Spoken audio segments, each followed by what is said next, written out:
I've taken 3 flights to get here because I just had to come and see you. So I'm just so pleased. But you have a long connection with Chet, don't you? Yes. He was the first guitarist who really captured my imagination when I had a guitar as a boy. And once I was fortunate enough to start making records, he was one of the first people that I tried to reach out to because I really wanted to meet him.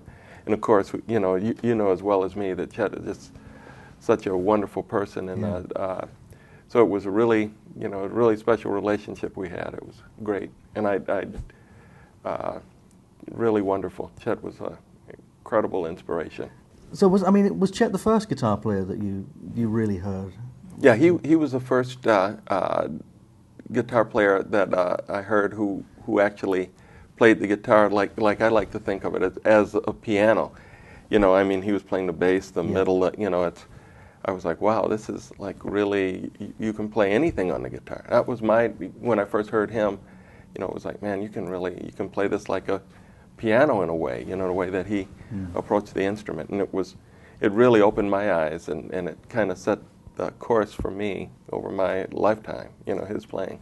Did you start by playing fingerstyle? Did you ever play? Yes, now that I started fingerstyle because back in those days it was a folk craze that was very big. So fortunately for me, my first instrument was a nylon string guitar.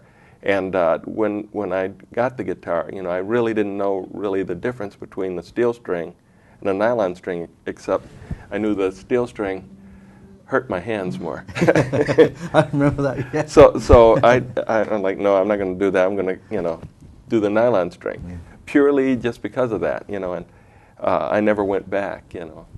Yeah, I mean, you really stamped your mark yes. on this, you know, in nylon string guitar. Also, I guess it came at a time, you know, you've really pioneered the nylon string acoustic guitar, and at first, when you were first doing that, the electronics have kind of saved.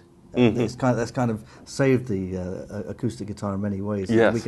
We can plug in and be heard, but it still sounds like a real guitar. Right. It was very difficult at first, wasn't it? Yeah, it really was. You know, because as you know, I mean, the first pickups for the nylon string guitar were like the old DeArmond pickups, and you had the rubber band around the.